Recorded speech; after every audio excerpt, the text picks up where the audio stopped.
आज वफाकी हुकूमत ने पंजाब हुकूमत की रिकमेंडेशन के ऊपर तहरीक लब्बैक को बैन करने का फ़ैसला किया है। अब सवाल ये पैदा होता है कि बैन करने के फ़ैसले के मुल्की सियासत पर और अमन व अमान की सूरत हाल पर क्या असरात मुरतब होंगे।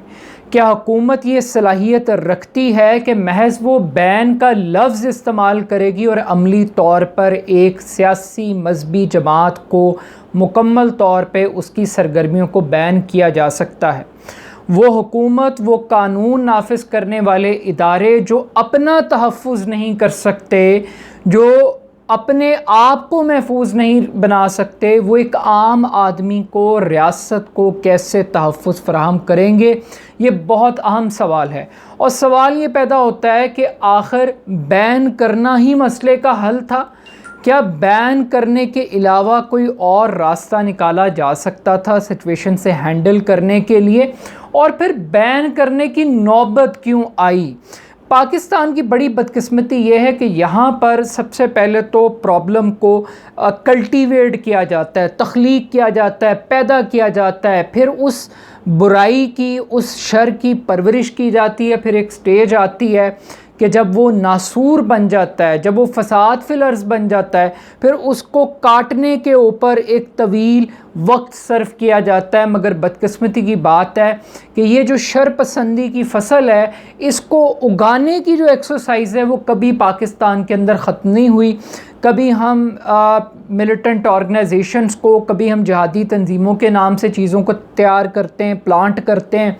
फिर उसके बाद जब पूरी दुनिया दहशतगर्दी के ख़िलाफ़ जंग लड़ने का ऐलान करती है, फिर हम नेशनल एक्शन प्लान बनाकर अपने ही हाथों से बनाई हुई तंजीमों को फिर हम अमन की खातिर फिर उसकी सफाई का काम शुरू करते हैं। अब यही स्टोरी कुछ तहरीक लब्बैक की भी है। तहरीक लब्बैक को बैन करना कोई आसान काम नहीं है। ये रूटीन की रवायती कोई मजहबी तंजीम नहीं है। ये एक पॉलिटिकल रजिस्टर्ड रिलीजियस पार्टी है जिसने 2018 के इलेक्शंस के अंदर 22 लाख से ज़ायद वोट हासिल किए हैं। पाकिस्तान के अंदर अगर वोटिंग पैटर्न की बात की जाए तो ये छठे नंबर पर पाकिस्तान में वोट लेने वाली छठी बड़ी जमात है। 2018 के इलेक्शंस के रिज़ल्ट की मैं बात कर रहा हूँ। सिंध असम्बली में इसी जमात ने 2 नशिस्तें भी हासिल की हैं। तो इलेक्टोरल सिस्टम के अंदर रहते हुए एक पॉलिटिकल पार्टी को बैन करना कोई इतना आसान काम नहीं होगा। और उसके बाद फिर एक और कि इसका जो मैग्नीट्यूड है, जो इसका वॉल्यूम है, कि अगर हुकूमत की तैयारी नहीं थी, हुकूमत रिएक्शन को फेस करने के लिए तैयार नहीं थी, तो एक मॉब साइकी को आप एक पॉलिटिकल पार्टी के ऊपर कैसे इम्पोज करके आप बंद कर सकते हैं। कोई शख्स पाकिस्तान के अंदर, कोई ज़ी शऊर शख्स पाकिस्तान के अंदर तहरीक लब्बैक के एक्शंस को, चाहे वो जनरल हॉस्पिटल पे हमले की बात हो, चाहे वो एम्बुलेंसेस का रास्ता रोकने की बात हो, चाहे वो शाहराएँ ब्लॉक करने की बात हो, चाहे वो कारोबार ज़िंदगी को मुअत्तल करने की बात हो, कोई शख्स इस चीज़ को सपोर्ट नहीं कर सकता।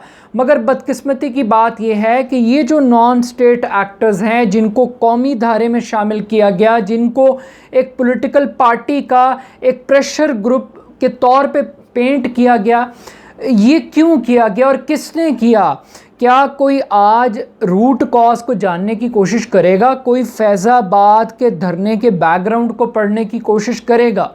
कोई सुप्रीम कोर्ट की उस जजमेंट को पढ़ने की कोशिश करेगा कि क्यों आज एक ऐसी तंजीम जिसको रियासत बैन करने पर मजबूर है, जिसको इंसदादे दहशत गर्दी के एक्ट के तहत बैन किया जा रहा है, उस जमात के वर्कर्स को क्यों उस वक्त की सिक्योरिटी इस्टेब्लिशमेंट ने धरने में जाके 1-1 हज़ार रुपये के लिफाफे तकसीम किए, पैसे तकसीम किए। किस हैसियत के अंदर सिक्योरिटी इस्टेब्लिशमेंट के इदारों ने एग्रीमेंट किया। रियासत ने एक ऐसी तंजीम जिसको बैन किया जा रहा है उसके साथ 1 मरतबा नहीं, 2 मरतबा नहीं, 3 मरतबा एग्रीमेंट किया, बाकायदा तौर पे मुआहदे किए हैं, उसकी लिजिटिमेसी को एक्सेप्ट किया है। अब इतनी आसानी के साथ आप सारा मलबा, अब ये तो कह सकते हैं कि उनके एहतजाज का तरीक़ाकार गलत था, लेकिन जो कमिटमेंट्स रियासत ने और हुकूमत पाकिस्तान ने की, उस कमिटमेंट से आप कैसे मुकर सकते हैं? यानी आप ख़ुद कमिट करें कि हम 3 माह के दौरान पार्लियामेंट के फ़ोरम पे इस मामले को लेकर जाएंगे और पार्लियामेंट कानून साजी के तहत फ़ैसला करेगी कि हमें फ़्रांसीसी सफ़ीर को मुल्क बदर करना है या नहीं करना। अब उनका मुतालबा तो पार्लियामेंट्री प्रैक्टिस था, लेकिन जब आप ब्रीच ऑफ एग्रीमेंट करेंगे, जब आप मुआहदे की ख़िलाफ़ वर्जी करेंगे, तो जो दूसरा फ़रीक है वो एहतजाज तो करेगा। अब एहतजाज की डायमेंशंस के ऊपर भी बात हो सकती है कि इस मुल्क के अंदर मरीम नवाज़ नैब के ऊपर हमला करे, पाकिस्तान के टीवी चैनल्स के कैमरे बॉल टू बॉल कमेंट्री करें और वो पथराव दिखाएं कानून नाफिज करने वाले इदारों के ऊपर, और एहतसाब का इदारा उसके ऊपर हमला करें, तो कोई बैन नहीं है, कोई कार्रवाई नहीं है, सियासी इंतकाम होगा, जमहूरियत ख़तरे में आ जाएगी और हम मिट्टी पाओ पॉलिसी के तहत काम करेंगे। एक मरीम नवाज़ को नैब पेशी का नोटिस आ जाए तो फिर पूरे मुल्क से कारकुन इकट्ठे करो, पूरे मुल्क से जमहूरियत को बचाने की खातिर इदारों को ब्लैकमेल करो, नैब डर के अपनी कार्रवाई को रोक ले। ये हमारा पॉलिटिकल सिस्टम है। ये माफिया सिर्फ रिलीजियस सेंटिमेंट्स के अंदर एग्जिस्ट नहीं करते। हमारी जो पॉलिटिकल प्रैक्टिसेस हैं, जो दूसरी साइड अब बात करेगी कि डबल स्टैंडर्ड है, इम्तियाजी सलूक रखा जा रहा है कि अगर मजहबी हवालों से आप पुरतशद्दुद एक्टिविटी करेंगे तो आपके ऊपर बैन लगेगा, लेकिन आप एक corrupt political mafia, Sicilian mafia, एक गॉडफादर सिस्टम के तहत काम करेंगे तो आपके ऊपर किसी किस्म की कोई पाबंदी, कोई सैंक्शन नहीं लगेगी। अब लोग ये भी सवाल उठाएंगे कि क्या जो 2014 के धरनों के दौरान एपिसोड्स हुए, क्या वो कायदे और कानून के मुताबिक एहतजाज थे? क्या जो इमरान खान साहब ने लॉकडाउन किया, मुख्तलिफ़ शहरों में जाकर शाहराएँ ब्लॉक की, क्या वो कानून के मुताबिक की उन्होंने? क्या जो सिविल नाफरमानी का इमरान खान साहब ने कॉन्सेप्ट पेश किया, क्या जो PTV के ऊपर हमला किया गया, क्या जो पार्लियामेंट के ऊपर हमला किया गया, ये सारे वाक़यात अब रिकॉर्ड का हिस्सा हैं। तो क्या वो कानून और कायदे के दायरे के अंदर रहकर किया गया?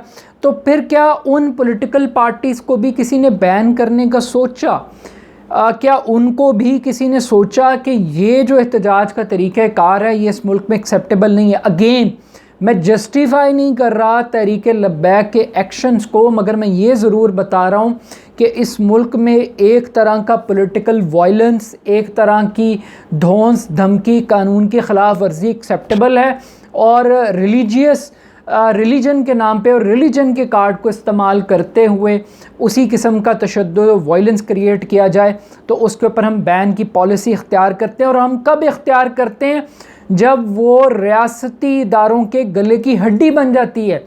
लेकिन जब ये रियासती इदारे इन तंजीमों को पालते हैं, इनकी परवरिश करते हैं, गवर्नमेंट्स को ब्लैकमेल करने के लिए इनको इस्तेमाल करते हैं, और जब काजी फाइज ईसा जैसे जज एक्सपोज करते हैं रियासती इदारों की पॉलिटिकल मैटर्स के अंदर इन्वॉल्वमेंट को और वो सवाल उठाते हैं, तो फिर इस किस्म के जजेस के ख़िलाफ़ फिर उनकी करैक्टर असैसिनेशन शुरू हो जाती, फिर उनके ख़िलाफ़ मुकदमात कायम हो जाते हैं, फिर उनके ऊपर रेफरेंसेस फ़ाइल किए जाते हैं, सुप्रीम जुडिशल काउंसिल के अंदर मामलात को हम ले जाते हैं।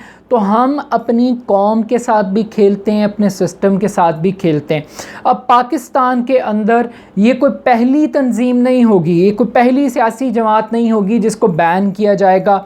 इससे पहले हमने देखा कि MQM के ऊपर पाबंदी लगाई गई, फिर उसको वाइट वॉश करके अल्ताफ़ हुसैन को आइसोलेट किया गया, MQM लंदन को कलअदम कर दिया गया, और MQM पाकिस्तान चूँकि इस्टेब्लिशमेंट की ज़रूरत थी तो वो आज भी सिस्टम का धारा है। सिर्फ अकेला अल्ताफ़ हुसैन ही बदमाश था, बाकी पूरी MQM दूध की धुली हुई थी, और वो बिल्कुल नाते तोते सिस्टम के अंदर जो है ना वो आज भी एग्जिस्ट करते हैं।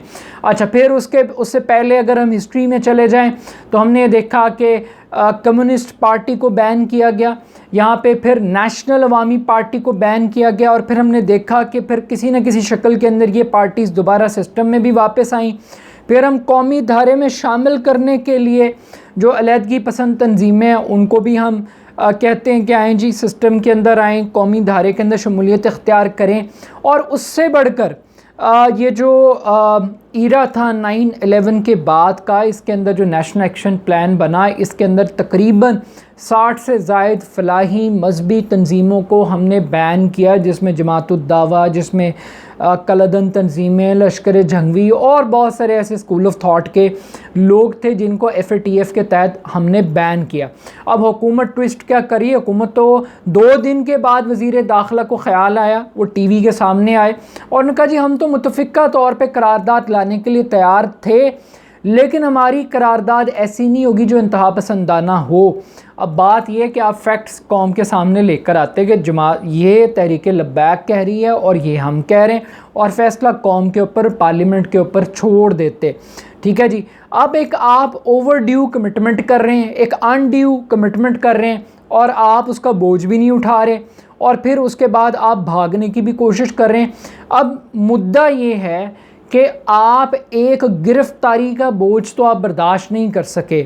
जब आप इतने बड़े ग्रुप को चैलेंज करेंगे, उनकी लिजिटिमेसी को, उनकी एक्टिविटीज़ को चैलेंज करेंगे, तो फिर आप उनके ऊपर काबू कैसे पाएंगे। अभी तो एक गिरफ्तारी पे पूरा मुल्क यरगमाल था, पूरा मुल्क स्टेट विद इन स्टेट का कॉन्सेप्ट पेश कर रहा था, तो आपकी गवर्नमेंट कहीं नज़र नहीं आ रही थी, हुकूमत की कोई तैयारी नज़र नहीं आ रही थी। हमला करने वाले तैयार थे, हमले का मुकाबला करने वाले तैयार नहीं थे। तो वज़ीर दाखिला साहब फिर आप किस हैसियत से कुर्सी पे बैठे हुए हैं? आई थिंक कि आपको तो सबसे पहले इस्तीफ़ा दे के घर जाना चाहिए। और फिर अगेन मुझे उन पुलिस वालों से भी हमदर्दी है जो लोग इस पूरी एक्टिविटी के अंदर शहीद हुए, जिनका माली जानी नुकसान हुआ, मुझे पूरी हमदर्दी है। लेकिन ये बहुत बड़ा सवाल उठ रहा है कि जो अपना तहफ़्फ़ुज़ नहीं कर सकी सिक्योरिटी फोर्सेस किसी भी वजह से, चाहे वो पॉलिटिकल प्रेशर था, चाहे वो ताकत के इस्तेमाल के ऊपर हम डर जाते हैं, या तो हम सानिया मॉल्टन की एग्जांपल सेट कर देते हैं, या हम इस तरह से लेट जाते हैं आके, तो कोई बैलेंस की सिचुएशन हमें कहीं पे भी नज़र नहीं आ रही। तो at the end of the day वो लोग जो आज बैन कर रहे हैं इस पॉलिटिकल पार्टी को, जिसने 22 लाख वोट लिए हैं, जिसकी असम्बली के अंदर नुमाइंदगी है, जिसके साथ रियासत ने 3 मरतबा एग्रीमेंट किया है, कमिटमेंट्स की हैं, वो कमिटमेंट ठीक थी या गलत थी, जिनको धरनों में जाके पाकिस्तान की सिक्योरिटी इस्टेब्लिशमेंट के बड़े बड़े लोग जो आज इस मुल्क की पॉलिसीज़ को रन कर रहे हैं, वो पैसे बांट रहे थे और लिफाफे दे रहे थे और एग्रीमेंट्स के ऊपर गारंटर बन के दस्तखत कर रहे थे, जिन पे सुप्रीम कोर्ट इतराज़ात उठा रही थी। वो उस वक़्त अगर ये नफ़रत के बीज ना बोते, ये एक्सट्रीमिस्ट फोर्सेस को अगर वो पैदा ना करते, तो आज ये दिन ना देखने पड़ते। और फिर मैं नवाज़ शरीफ का कोई हामी नहीं हूँ, लेकिन वो जो अपने घर को ठीक करने की बातें जब एंटी इस्टेब्लिशमेंट लोग कहते हैं, सो कॉल्ड एंटी इस्टेब्लिशमेंट लोग कहते हैं, वैसे तो ये भी इस्टेब्लिशमेंट की बी टीम है, सिर्फ चेहरे बदलते हैं, ज़रूरियात बदलती हैं। तो नवाज़ शरीफ कभी एंटी, कभी प्रो, कभी ये सब लोग एक्सेप्टेबल हो जाते हैं और कभी ये अनएक्सेप्टेबल बन जाते हैं। तो जिस टाइम अपने घर को ठीक करने का मामला होता है, तो उस टाइम ये उन फोर्सेस के ऊपर हाथ रखते हैं जो फोर्सेस मुस्तकबिल में जाकर शरपसंदी की बुनियाद रखते हैं।